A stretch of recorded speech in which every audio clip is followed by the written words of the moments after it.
Hello दोस्तों, मैं आपका अपना दोस्त जीतेश आपके अपने चैनल जीत हिस्ट्री इंडिया में आप सभी का स्वागत करता हूं। आज का टॉपिक वेरी इम्पोर्टेंट टॉपिक है। इस टॉपिक में गुप्त काल के सभी अभिलेखों को मैंने रखा है और इस अभिलेखों के माध्यम से गुप्त काल को आपको समझाने का प्रयास किया है और ये टॉपिक आर्कियोलॉजी से भी संबंधित है। तो इस टॉपिक को बड़े ध्यान से समझें और क्वेश्चनों को बारी से समझें। कोई भी डाउट हो तो आप मुझे कमेंट करें या मेरे व्हाट्सएप नंबर पर करें या मुझे कॉल करके पूछें। तो पहला क्वेश्चन लेते हैं, शुरुआत करते हैं। प्रयाग प्रशस्ति लेख का निर्माण समुद्रगुप्त के किस मंत्री ने कराया था? तो समुद्रगुप्त के मंत्री संधि विग्रहिक मंत्री हरिसेन ने कराया था, जो उसका मंत्री था या दरबारी था। से पहले उसका चित्र देखते हैं। अब क्वेश्चन पर चलते हैं। प्रयाग प्रशस्ति लेख में कितनी पंक्तियां हैं? तो प्रयाग प्रशस्ति लेख में 33 पंक्तियां हैं या ठीक है। नेक्स्ट क्वेश्चन, प्रयाग प्रशस्ति लेख को प्रकाश में लाने का श्रेय किसको जाता है? ए टायर को जाता है। नेक्स्ट क्वेश्चन, प्रयाग प्रशस्ति लेख में किन अस्त्र शस्त्रों का उल्लेख किया है? तो किन का? परशु, सर, शंकु, तोमर, मंदीपाल और नाराज। नेक्स्ट क्वेश्चन, अब देखिए आपने ये 12 राज्यों को देखिए और जो वर्तमान में हैं और इनको समझिए। ये 12 राज्य थे समुद्रगुप्त द्वारा जीते हुए राज्य। अब हम क्वेश्चन लेते हैं। समुद्रगुप्त की दक्षिण विजय का उल्लेख प्रयाग प्रशस्ति की किस पंक्ति में मिलता है? तो 19वीं और 20वीं पंक्ति में। तो समुद्रगुप्त ने दक्षिण राज्यों के प्रति कौन सी नीति अपनाई थी? ये क्वेश्चन आ सकता है। तो समुद्रगुप्त ने दक्षिण राज्यों के प्रति ग्रह मोक्षानुग्रह की नीति अपनाई। मतलब इस नीति के तहत जीते हुए राज्यों को उन राज्यों को वापस लौटा दिया जाएगा। लौटाने के बाद उनसे भेंट और उपहार आदि प्राप्त किए जाएंगे, क्योंकि दक्षिण राज्य दूर थे इसीलिए उन्हें लौटा दिया गया था। नेक्स्ट क्वेश्चन, समुद्रगुप्त की प्रथम आर्यावर्त विजय का उल्लेख किस पंक्ति में मिलता है? तो किस पंक्ति में मिलता है? 13वीं और 14वीं पंक्ति में। समुद्रगुप्त ने प्रथम आर्यावर्त युद्ध में 4 राज्यों को पराजित किया था। अच्युत, नागसेन व गणपति और कोतकुल के नरेशों को पराजित किया। अब समझिए, ध्यान से समझिए। प्रयाग प्रशस्ति लेख के 7वें श्लोक में वेरी इंपॉर्टेंट है। 7वें श्लोक में समुद्रगुप्त द्वारा नागों के विरुद्ध लड़े गए युद्ध का उल्लेख मिलता है। मानचित्र देखिए या चित्र देखिए। उसके बाद नेक्स्ट प्रश्न देखते हैं। समुद्रगुप्त की द्वितीय आर्यावर्त विजय का उल्लेख किस पंक्ति में मिलता है? किस पंक्ति में मिलता है? 21वीं पंक्ति में। आर्यावर्त के प्रति समुद्रगुप्त ने प्रशभोधरण की नीति अपनाई। इसका अर्थ होता है इन राज्यों को जड़ से उखाड़ देना। तो इसको याद रखना, समुद्रगुप्त ने आर्यावर्त के विरुद्ध कौन सी नीति है? प्रशभोधरण की नीति अपनाई थी। अब नेक्स्ट क्वेश्चन चलते हैं। उससे पहले उस चित्र को देखिए। ये कौन कौन से राज्य हैं? राज्यों को देखा आपने, वर्तमान में कहाँ पर है। अब नेक्स्ट प्रश्न पर चलते हैं। आप समझिए, समुद्रगुप्त की सीमावर्ती राज्यों का उल्लेख किस पंक्ति में मिलता है? 22वीं पंक्ति में मिलता है। तो समुद्रगुप्त ने सीमावर्ती राज्यों के प्रति कौन सी नीति अपनाई थी? सर्व कर दान की नीति, सभी प्रकार के कर देने की नीति राजाओं को। आज्ञा कर मतलब समुद्रगुप्त की आज्ञा का पालन करने की नीति अपनाई। और प्रणाम कर मतलब राज्य में आकर, दरबार में आकर प्रणाम करने की नीति अपनाई। मतलब राजा को, जो पराजित राजा को दरबार में व्यक्तिगत उपस्थित होने की नीति अपनाई और उन्हें प्रणाम करने की नीति अपनाई। तो नेक्स्ट क्वेश्चन चलते हैं। किस पंक्ति में समुद्रगुप्त की 8वीं जंगली विजय का उल्लेख है? 21वीं पंक्ति में। तो 8वीं राज्य उत्तर प्रदेश के गाजीपुर से जबलपुर, मध्य प्रदेश के जबलपुर तक फैले 18 राज्य थे। इनके प्रति समुद्रगुप्त ने परिचार की नीति अपनाई। इस नीति का तात्पर्य था कि इन राज्यों को दास बनाने की नीति। मतलब इस राज्यों को समुद्रगुप्त जीता और इनको अपना दास बना लिया। तो इस प्रकार समुद्रगुप्त ने 8वीं राज्यों के प्रति ये नीति अपनाई थी। नेक्स्ट क्वेश्चन देखते हैं। समुद्रगुप्त की विदेशी राज्यों का उल्लेख कहाँ मिलता है? तो विदेशी राज्यों का उल्लेख 23वीं और 24वीं पंक्ति मिलता है। तो विदेशी राज्य कौन कौन से थे, जैसे कुषाणों का शासक कौन सा, केदार। शक शासक कौन था, रुद्र सिंह तृतीय। एवं पूर्वी भारत का शासक मुरुंद्र आदि थे। इनके प्रति समुद्रगुप्त ने आत्मनिवेदन की नीति, मतलब स्वयं दरबार में उपस्थित होकर। दूसरा, कन्या पायन, मतलब अपनी पुत्रियों का विवाह गुप्त राजवंश में करना। इस प्रकार की नीति समुद्रगुप्त ने विदेशी राज्यों के प्रति अपनाई। तो शक शासकों को याद आपको रखना है, शक शासक रुद्र सिंह तृतीय को पराजित करके चंद्रगुप्त ने विक्रमादित्य की उपाधि धारण की थी, क्योंकि बाद में समुद्रगुप्त के बाद ये राज्य अलग हो गए और उन्होंने इसकी नीति को अपना किया। तो इसी को बात को ध्यान रखना। नेक्स्ट क्वेश्चन चलते हैं। पर्यायपस्ती लेख में उल्लेखित मुरुंड नामक विदेशी जाति कहाँ शासन करती थी, कन्नौज के आसपास। अभी मैंने बताया था कन्नौज के आसपास। नेक्स्ट क्वेश्चन, मुगल बादशाह अकबर के किस नवरत्न का नाम पर्यायपस्ती लेख में मिलता है, तो बीरबल का, जिनमें से नवरत्नों में से एक था। नेक्स्ट क्वेश्चन, पर्यायपस्ती लेख में जहांगीर के लेख फारसी में किसने लिखा था, अब्दुल्ला मुस्किन कलाम ने। नेक्स्ट क्वेश्चन, कहोम अभिलेख में स्कंदगुप्त ने कौन सी उपाधि धारण की थी, तो कहोम अभिलेख में स्कंदगुप्त ने सक्रोपम की उपाधि धारण की थी। नेक्स्ट क्वेश्चन देखिए, पहला अभिलेख देखिए, फिर आप नेक्स्ट क्वेश्चन चलेंगे, ध्यान से देखना, समझिए। अब चलते हैं नेक्स्ट क्वेश्चन पर। एरल अभिलेख में समुद्रगुप्त को क्या कहा गया है, एरल अभिलेख में समुद्र को सर्व राज्यों छेता कहा गया, मतलब समस्त राजाओं का उन्मूलन करने वाला। नेक्स्ट क्वेश्चन, समुद्र की किस पत्नी का उल्लेख एरल अभिलेख में मिलता है, तो समुद्र की पत्नी दत्ता देवी का उल्लेख एरल अभिलेख में मिलता है। तो क्वेश्चन इस प्रकार भी पूछ सकता है, तो आपको दोनों प्रकार से पता होना चाहिए। नेक्स्ट क्वेश्चन, चंद्रगुप्त के किस पुत्र का उल्लेख केवल अभिलेखों में मिलता है, तो किस पुत्र का उल्लेख अभिलेखों में मिलता है, गोविंद गुप्त का। बाकी पुत्र कुमारगुप्त प्रथम, पुत्री पार्वती गुप्ता भी थे, लेकिन उनका उल्लेख अभिलेखों में नहीं मिलता। नेक्स्ट क्वेश्चन, मथुरा लेख में किन जैन आचार्यों का उल्लेख मिलता है, तो जैन आचार्य मुनि ललिताचार्य का उल्लेख मिलता है। नेक्स्ट क्वेश्चन देखते हैं। मथुरा लेख चंद्रगुप्त के शासनकाल के किस वर्ष का है, तो समुद्रगुप्त के शासनकाल के 5वें वर्ष का है। ये ऐसे क्वेश्चन काफ़ी आ रहे हैं नेटों में, टीटी पीटी असिस्टेंट प्रोफेसर में आते हैं, तो क्वेश्चन को ध्यान समझिए। मथुरा लेख पर गुप्त संवत की कौन सी तिथि अंकित है, तो गुप्त संवत की 61वीं तिथि अंकित है। ये क्वेश्चन LD गेट में आ चुका, 2018 में आया था। तो ऐसे सभी प्रकार के क्वेश्चनों को मैंने लिया है, जो भी डाउट हो आप मुझसे क्वेश्चन पूछ सकते हैं। तो नेक्स्ट क्वेश्चन पर चलते हैं हम।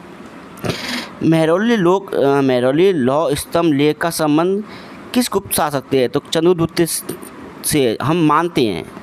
नेक्स्ट क्वेश्चन, मेहरौली स्तंभ देखिए आप कैसा है, लोहे का बना हुआ, आज तक जंग नहीं लगा, बिल्कुल। नेक्स्ट, अब देखिए मेहरौली लौह स्तंभ के शीर्ष पर किसकी आकृति बनी है, तो किसकी आकृति बनी है, गरुड़ ध्वज की आकृति बनी है। आप एक बार दोबारा देखना इसमें आपको, ठीक है। नेक्स्ट क्वेश्चन, गुप्त काल में भूमि की सबसे बड़ी इकाई पाठक का उल्लेख किस में मिलता है, गुणेधर अभिलेख में, गुणेधर अभिलेख में, जो कहाँ पर है, बंगाल में है, बंगाल के बांग्लादेश में है, ठीक है। नेक्स्ट क्वेश्चन, अभिलेख देखा आपने, अब अभिलेख संबंधी क्वेश्चन देखेंगे हम। किस लेख में चंद्रगुप्त नामक राजा को चंद्रवंशी क्षत्रिय कहा गया है, सिरपुर अभिलेख, सिरपुर कहाँ पर, छत्तीसगढ़ में। तो अब इनको क्या बता, चंद्रवंशी बताया गया। नेक्स्ट क्वेश्चन, किस लेख में उल्लेख है कि आम कारदक ने काकनाबोट नामक महाविहार को एक गांव तथा 25 दिना दी थी, सांची अभिलेख में उल्लेख है। नेक्स्ट क्वेश्चन, उदयगिरी गुहा लेख में चंद्रगुप्त की किस उपाधि का उल्लेख है, तो किस उपाधि का उल्लेख है, राजाधिराज राजश्री उपाधि का उल्लेख है, ठीक है। समझ में आ गया। नेक्स्ट क्वेश्चन देखते हैं। अब आपने अभिलेख देखा, अब अभिलेख से संबंधित क्वेश्चन देखते हैं हम। किस लेख में ये उल्लेख मिलता है कि चंद्रगुप्त ने अपने पुत्र की शादी कदमवंशी शासक काकभूत वर्मन की पुत्री से की थी, तो तालकुंडा अभिलेख से हमें ये जानकारी मिलती है कि कहाँ है ना। और तालकुंडा अभिलेख कहाँ पर है? कर्नाटक में। और किससे की थी? कुमारगुप्त प्रथम से की थी। नेक्स्ट क्वेश्चन, उदयगिरी से प्राप्त एक लेख में चंद्रगुप्त के किस मंत्री का उल्लेख है? तो किस मंत्री का उल्लेख है? संधि विग्रह मंत्री वीरसेन का। 2 लेख मिले यहाँ से, है ना। अब आपने एक लेख देखा, 2 लेख मिले हैं उदयगिरी से, तो एक लेख आपने देखा। अब क्वेश्चन देखते हैं। उदयगिरी गुहा के दूसरे लेख पर चंद्रगुप्त के किस मंत्री का नाम उल्लेख है? तो किसका उल्लेख है? चंद्रगुप्त के सामंत सनकानीन का नाम उल्लेख है। नेक्स्ट क्वेश्चन, अभिलेख देखा आपने, अब इससे संबंधित क्वेश्चन देखते हैं।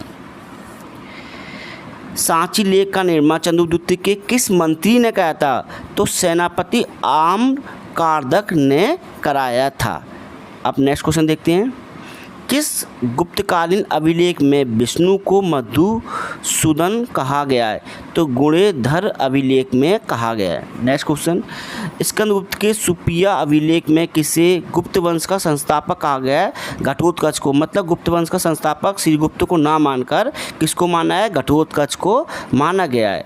अब सुप्रिया अभिलेख मध्य प्रदेश में। नेक्स्ट क्वेश्चन, कुमारगुप्त के किस अभिलेख में गुप्तों की वंशावली कुमारगुप्त प्रथम तक मिलती है? विल्सण अभिलेख में मिलती है। आपको पता होना चाहिए कि गुप्त वंश की स्थापना किसने की थी। नेक्स्ट क्वेश्चन, यह अभिलेख देखा आपने। अब क्वेश्चन देखते हैं। ध्रुव शर्मा नामक एक ब्राह्मण द्वारा स्वामी महासेन मतलब कीर्ति के मंदिर बनाए जाने का उल्लेख मिलता है किसमें? विल्सण अभिलेख में। विल्सण अभिलेख कहाँ पर? उत्तर प्रदेश के एटा जिले में स्थित है। नेक्स्ट क्वेश्चन देखते हैं। तो विल्सण अभिलेख में किस गुप्त संवत की तिथि अंकित है?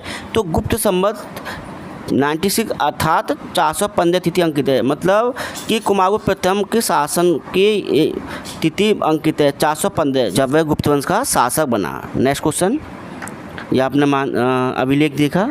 अब अभिलेख के बाद हम चलते हैं क्वेश्चन पर। नेक्स्ट क्वेश्चन, तंतुवाय सीढ़ियों द्वारा एक सूर्य मंदिर के निर्माण का उल्लेख किस अभिलेख में मिलता है? तो किस अभिलेख में मिलता है? मंदसौर अभिलेख में। तो मंदसौर अभिलेख कहाँ पर है? ये आपको पता होना चाहिए, मध्य प्रदेश में स्थित है मंदसौर अभिलेख। नेक्स्ट क्वेश्चन हम देखते हैं। कुमारगुप्त के किस मंत्री ने करमदंडा अभिलेख में शिव की प्रतिमा अंकित कराई? तो किसने करवाई थी? पृथ्वी सेन ने करवाई। करमदंडा अभिलेख कहाँ पर? उत्तर प्रदेश के फैजाबाद जिले में स्थित है। नेक्स्ट क्वेश्चन देखते हैं हम। मनकुबर अभिलेख पर किसकी प्रतिमा उत्कीर्ण है? किसकी है? माता बुद्ध की प्रतिमा उत्कीर्ण है। कहाँ पर? इलाहाबाद में। नेक्स्ट क्वेश्चन, मनकुबर अभिलेख की स्थापना किसने की थी? बौद्ध भिक्षु बुद्धमित्र ने की थी। अब समझिए, आप पहले अभिलेख देखिए। अब अभिलेख देखा, अब क्वेश्चन देखते हैं। नेक्स्ट, सांची लेख पर किस भगवान की मूर्ति अंकित है? तो सांची लेख पर महात्मा बुद्ध भगवान की प्रतिमा अंकित है। नेक्स्ट क्वेश्चन देखते हैं हम। किस अभिलेख में हरिस्वामिनी और आम्रकारदक द्वारा आर्य संघ को दान देने का उल्लेख मिलता है? तो किस अभिलेख में मिलता है? सांची अभिलेख में। आम्रकारदक कौन था? चंद्रगुप्त का सेनापति, जिसकी वजह समुद्रगुप्त ने विजय की थी। अब अभिलेख देखिए, आपने देखा। अब अभिलेख से संबंधित क्वेश्चन देखते हैं। प्रश्न, कुमारगुप्त को शरतकालीन सूर्य की भांति किस अभिलेख में कहा गया है? तुमेन अभिलेख में कहा है। तुमेन अभिलेख कहाँ स्थित है? ग्वालियर मध्य प्रदेश में स्थित है। कुमारगुप्त के कुल 18 अभिलेख प्राप्त होते हैं। नेक्स्ट प्रश्न पर चलते हैं। किस अभिलेख में शंकर नामक व्यक्ति द्वारा जैन तीर्थंकर पार्श्वनाथ की मूर्ति उत्कीर्ण करवाई? उदयगिरी अभिलेख में। पार्श्वनाथ कौन से? 23वें जैन तीर्थंकर थे। और उदयगिरी कहाँ पर है? मध्य प्रदेश में। और उदयगिरी से 2 लेख मिले हैं, तो दोनों लेख अलग अलग हैं। नेक्स्ट क्वेश्चन, किस अभिलेख में कुमारगुप्त प्रथम को परम भट्टारक, परम देवत और महाराजाधिराज कहा गया है? तो किस लेख में कहा गया? धनदेव ताम्रपत्र लेख में कहा गया है। धनदेव ताम्रपत्र कहाँ स्थित है? बांग्लादेश में स्थित है वर्तमान समय में। नेक्स्ट प्रश्न पर चलते हैं हम। धंधे ताम्रपत्र लेख में किस ब्राह्मण को भूमि दान देने का उल्लेख मिलता है? किसको? भारास्वामी नामक ब्राह्मण को दान देने का उल्लेख मिलता है। नेक्स्ट प्रश्न पर चलते हैं। दामोदरपुर ताम्रपत्र लेख में बांग्लादेश को क्या कहा गया है? पुंडवर्धन कहा गया है। नेक्स्ट प्रश्न पर चलते हैं। कुमारगुप्त की शासन व्यवस्था का उल्लेख कहाँ से मिलता है? दामोदरपुर ताम्रपत्र लेख से मिलता है। नेक्स्ट प्रश्न पर चलते हैं। गुप्तकालीन वह कौन सा अभिलेख है जिसमें तिथि गणना हेतु विक्रम संवत का प्रयोग किया गया है? मंदसौर अभिलेख। वेरी वेरी इंपॉर्टेंट क्वेश्चन है ये। मंदसौर अभिलेख से संबंधित क्वेश्चन आता ही है हर एग्जाम में। नेक्स्ट क्वेश्चन चलते हैं। किस अभिलेख में कुमारगुप्त को परम भागवत कहा गया है? गढ़वा अभिलेख में। तो गढ़वा अभिलेख कहाँ है? इलाहाबाद उत्तर प्रदेश में। ये अब आपको याद रखना गुप्त शासक वैष्णव धर्म के अनुयायी थे। Next question. किस लेख में रामगुप्त को महाराजा धीराज कहा गया है? दुर्जनपुर लेख जो विदिशा में स्थित है। नेक्स्ट क्वेश्चन पर चलते हैं हम। पहले किस अभिलेख में स्कंदगुप्त के शासन के आरंभ की तिथि गुप्त संवत 136 अर्थात 455 तिथि ज्ञात है? जूनागढ़ अभिलेख में। जूनागढ़ कहाँ पर? गुजरात में। मतलब ये है कि स्कंदगुप्त के राज्याभिषेक की तिथि कौन सी थी? 455 तिथि अंकित है जूनागढ़ अभिलेख में। क्वेश्चन। किस पुष्यमित्र जाति का कुमारगुप्त के समय आक्रमण का उल्लेख कहाँ मिलता है? भीतरी स्तंभ अभिलेख में। कुमारगुप्त के समय आक्रमण हुआ था, लेकिन इस आक्रमण का सामना किसने किया था? स्कंदगुप्त ने, जिसने पुष्यमित्र नामक जाति को पराजित किया था। देखिए सुनिए, एक बात और सुनिए। भीतरी स्तंभ अभिलेख के 8वें श्लोक में हूणों के साथ हुए स्कंदगुप्त के आक्रमण का उल्लेख भीतरी स्तंभ लेख में मिलता है। कौन सा किस अभी उसमें श्लोक में? 8वें श्लोक में इसने स्कंदगुप्त ने हूणों को पराजित किया था। Next question. भीतरी स्तंभ अभिलेख में कुमारगुप्त की उपाधि कौन सी मिलती है? विक्रमादित्य की उपाधि मिलती है। विक्रमादित्य की उपाधि चंद्रगुप्त ने भी शकों को पराजित करने के बाद धारण की थी। Next question. उससे पहले अभिलेख देखते हैं। अब हम देखते हैं क्वेश्चन। किस अभिलेख में भद्र नामक व्यक्ति द्वारा 5 जैन तीर्थंकरों की मूर्ति उत्कीर्ण कराई? कहुम अभिलेख। कहुम अभिलेख कहाँ पर है? उत्तर प्रदेश के गोरखपुर जिले में स्थित है। नेक्स्ट क्वेश्चन देखते हैं। कहुम अभिलेख में किन किन जैन तीर्थंकरों की मूर्ति अंकित है? आदिनाथ, शांतिनाथ, नेमिनाथ, पार्श्वनाथ, महावीर स्वामी। देखो आदिनाथ प्रथम जैन तीर्थंकर थे, शांतिनाथ 16 में थे, नेमिनाथ 21वें जैन तीर्थंकर थे, पार्श्वनाथ 23वें जैन तीर्थंकर थे और महावीर स्वामी 24वें तीर्थंकर थे। मतलब जैन धर्म के वास्तविक संस्थापक कौन थे? महावीर स्वामी थे। नेक्स्ट क्वेश्चन चलते हैं। राज्य की सबसे छोटी इकाई का उल्लेख कहाँ मिलता है? कुहू अभिलेख में मिलता है। कुहू अभिलेख कहाँ पर है? मध्य प्रदेश में स्थित है। नेक्स्ट क्वेश्चन पर चलते हैं हम। ग्राम की सबसे छोटी इकाई कुकुम का उल्लेख किस अभिलेख में मिलता है? कहोम अभिलेख में। मतलब गांव में भी कोई गांव हुआ उसका नाम क्या? कुकुम। Next question. किस अभिलेख में तौलिक सीढ़ियों द्वारा सूर्य मंदिर की पूजा तथा दीपक जलाए जाने का उल्लेख मिलता है? इंदौर अभिलेख में मिलता है। इंदौर कहाँ पर? मध्य प्रदेश में। Next question. सुप्रिया अभिलेख में गुप्तों की वंशावली कहाँ से प्रारंभ होती है? घटोत्कच से। मतलब गुप्त वंश का संस्थापक श्रीगुप्त नाम का घटोत्कच है। और सुप्रिया अभिलेख कहाँ पर है? मध्य प्रदेश में।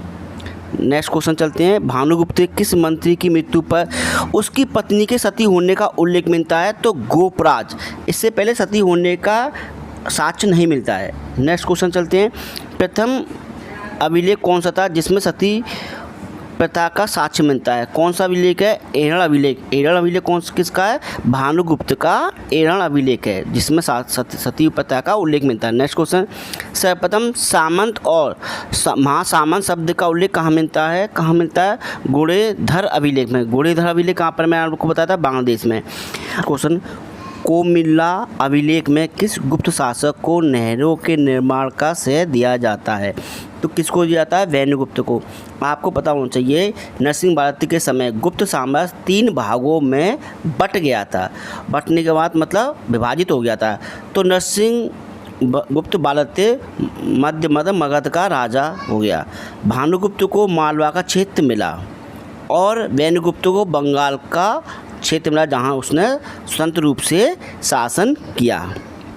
नेक्स्ट क्वेश्चन, चंद्रगुप्त की पुत्री प्रभावती ने अपने पूना ताम्रपत्र लेख में अपना गोत्र क्या बताया है? तो अपना गोत्र क्या बता रहा है? धारण बताया है। नेक्स्ट क्वेश्चन, स्कंदगुप्त के जूनागढ़ अभिलेख में हूणों को क्या कहा? मलेच्छ कहा गया है। अगर आप देखिए आए हैं तो महिरकुल को जो हूण शासक था उसको शैतानों का अवतार भी कहा गया है।